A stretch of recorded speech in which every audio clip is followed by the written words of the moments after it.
that we were forced to advise our brother, General Bashir of the Sudan, regarding the poison of the politics of identity, of Sharia law and Arabism that they were promoting in that great Afro-Arab country of many cultures and religions.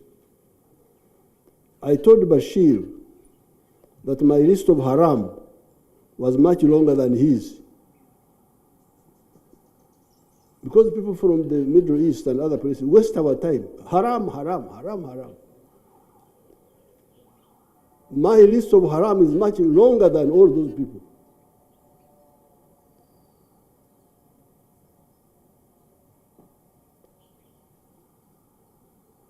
As somebody from the cattle culture,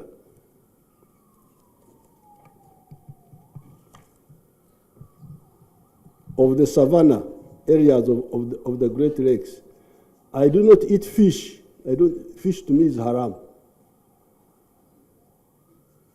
This is how I get a problem when they invite me. Oh, they want me to eat their food. I don't eat those foods.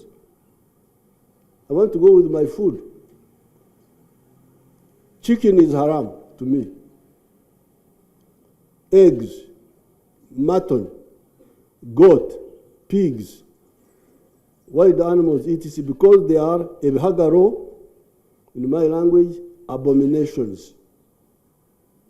I would like to use this occasion to once again put to your excellencies the point of view of some of us who are the indigenous wealth creators of this part of Africa.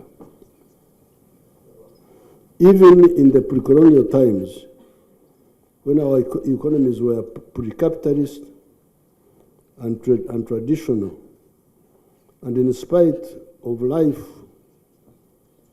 of our rigid tribal customs, we never tried to impose our ways of life on others. The tribes knew very well and respected the principle of live and let live. With the modern economy of producing for the market, our political movement developed more contempt for the parasite ideology of sectarianism, of religion, tribes, and gender chauvinism. Why? It is because we, the wealth creators of this area, produce milk, beef, bananas, fruits, oil seeds, coffee, cotton, etc. You need the East African and African market. Hence, the second ideological principle of the national resistance movement, our political movement, is Pan-Africanism. Pan-Africanism. Love Africa. Love East Africa. Why? It is because you need them for your prosperity. It is on account of this medicine of the four principles of patriotism, Pan-Africanism, socio-economic transformation, and democracy that saved Uganda from the collapse of 20 years, 1966 to 1986. However, even in the times of pre-colonialism, the cultures of the Great Lakes adhered to the principle of live and let live. Hence, although the Banyankole did not eat chicken or eggs, our neighbors, the Baganda, the ones of this area, or the Baziba of Tanzania, would get free gifts of chicken and eggs when they would visit their Banyankole friends, our Nyamkago. Banyankole were keeping chicken for the ancient religion of divination, killing animals, seeing how the intestines are arranged, and therefore knowing what God wanted. Okuragura, it's called Okuragura. The Baganda, Baziba, or Wakochi could moreover catch the Nshonzi, mud fish in the nearby swamp without any hindrance. It is this live and let live culture that enabled this area for more than 1,000 years to develop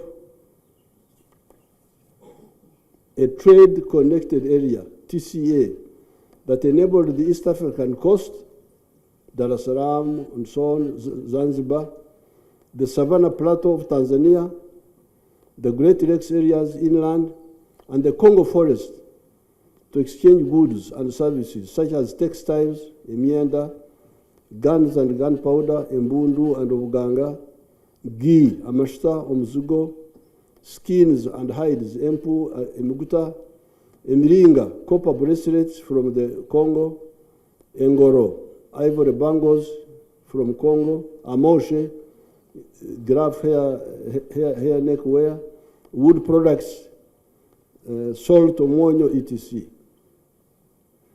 So, because of this live and let live culture, even before colonialism, the tribes could live peacefully without this one trying to impose their culture on the other one. And that's how we had this trade long before the Europeans came here. It is not correct to allow African, again, to be diverted by this disorientation of the politics of identity, especially if it is done by force. We always share this with our Somali brothers and sisters. The clan polarization some actors push is poisonous and should be discouraged. If there are enough patriots in Somalia, the forces of progress in the world should support them. Those who insist on clan and sectarian organization, whether out of greed, parasitism, or ignorance, are mortal enemies of the future of the African race. How could they insist on clan and sectarian organization when our enemies were coming as empires? Because those who are colonizing us were not coming as clans, they will come as empire. You know them, those empires who are colonizing us. They come as empires. If you are with clans, how would you defend yourself? Yet, the people they are dividing are either similar or linked people. Because the people you are dividing into clans are actually the same people. Yeah. Coming to the concept of army building, in the context of a collapsed state, we have always advised the Somalis about the concept of a volunteer army for national salvation, not a paid army. This is because a collapsed or a hijacked state will not have capacity to pay monthly salaries for a large enough number of soldiers to secure a large country like Somalia, which is 3 times the size of Uganda in land area. A continued small Somali national army in terms of numbers, plus a small armed force from friends, is a very dangerous underdose that has caused the chronic sickness of insecurity of Somalia. In fact, Al-Shabaab is a very weak force. Otherwise, all this time and space you have given them, by this time they would be very strong if they had a healthy embryo that could grow. This is my opinion. I used a small corps of 28 highly trained cadres who were trained for us by Samora Machel of Mozambique between 1976 and 1978 in Mozambique, to train a force of 9,000 in just 5 months between the 23rd of October 1978 and the 11th of April 1979 when Amin collapsed in Kampala. People with a good cause of justice can use a little support to build quickly and affordably a big force. Mwalimu, who was supporting us, could not afford and had no good reason to do so, to pay us monthly salaries.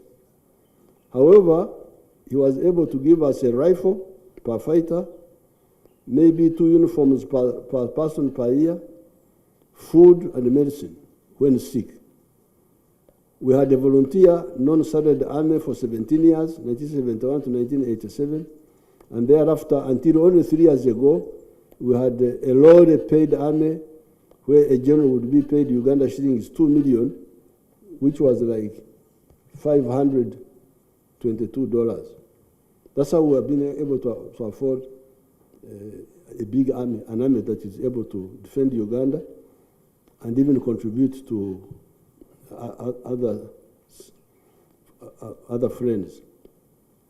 However, we handled the welfare needs of the fighters by buying food, giving free education for their children in the army, government schools, free medical care, soft loans for their spouses to do economic projects. That is how we have been able to build a strong and adequate army, even when our economy was very small. It is only recently that we started paying some levels of the army better salaries. We could, however, only do this because we were all getting low salaries. We were all getting low salaries. Even now, I get a very low salary, even today. So nobody can say, give me more money because you are getting more money. Therefore, Somalia and its supporters needs to end the underdosing of the problem. We need enough and better equipped Somali soldiers, or enough external and better equipped soldiers, or both. With funding, Uganda can provide many more soldiers. I thank all the attendants. Thank you very much.